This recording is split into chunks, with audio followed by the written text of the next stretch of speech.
I came from a submarine background where I know it's possible to live safely next to a reactor. You and Dan Golding too.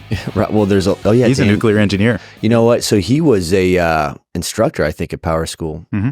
So my thing is we know it's safe. You're not hearing stories about American nuclear. There's been 3 accidents: 3 Mile Island, human error. But it wasn't an accident. That's saying that when the UPS fails on a data center and it goes into discharge and it transfers to something else, like that's the way it's designed to be, right? Isn't 3 Mile Island still operating? I believe that there was. All I'm saying is the radioactive gas is released, but everything didn't have a worked. full meltdown. Yeah. You're right. Everything worked by design. It was designed for not have a catastrophic meltdown, and it didn't have one. So I'm like, everything worked by the design, so it was not a failure. At the exact same time 3 Mile Island happened, which was the first big accident in the world. Right? There were small lab accidents. Secondary coolant water leak, I think, right? Right, exactly. Well, they thought there was water.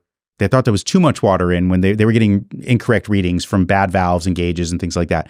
You think about the reactors, and they were very manual. That actually preceded a huge amount of change around automation and simplification. That was it. If you look at the nuclear rooms of the past, it would have actually had a hexagon with all the different rods in it, and literally sitting there. So I brought you a cap, so just in case for the childlike self in you. Like I said. And you could actually see all the rods there, and it was just, there were so many lights that it was a flood of information. At the exact same time 3 Mile Island happened, you had the China Syndrome movie came out. Oh yeah. I mean, it was horrible. Yeah, with Jane Fonda, and all the concerts that followed. Yeah. So the next reactor accident was Chernobyl, and that was a real problem. That was pure human error. Absolutely pure human error. If you watch the movies and shows, they're like, that was impossible. That can't happen. But the arrogance. They shouldn't have been doing what they were doing. They should definitely not have been testing the way they were testing. No. And that one is a full meltdown. I mean, absolutely catastrophic and destroyed the area for years. So then, and then the next one was Fukushima, which was natural disaster, right? And nobody could have anticipated that, they had all these safety features. From Fukushima, did they? Oh, lots of people. It's the people who went in who actually who dealt with the aftermath. There's people who they are dead now. Oh yeah, there's some people who died. Yeah, absolutely. They went in and actually sacrificed themselves to do that stuff. They're probably the older people, so that's their culture. The long-term contamination, the release of all of this radioactive water into the ocean, which dissipates it. Now you have to remember.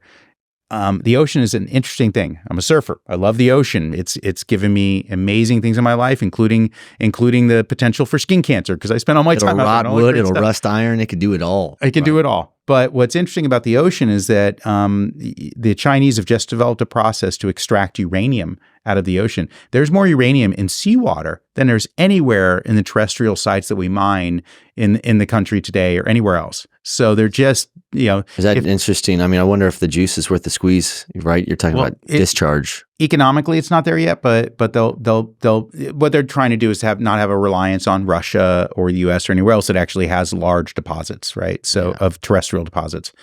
And in the U.S., of course, we're trying to excise ourselves from any Russian supply, particularly refined from uranium-235 to uranium-238. They're doing all the refining and then giving us that end state material. What's interesting when you look at those 3 accidents is I would probably say the worst is Chernobyl because of the effect. No doubt. And that came down to— That changed everybody's optics too. It did. And it came down to the Russians hiding it because Fukushima was very visible and exploded, and that was awful.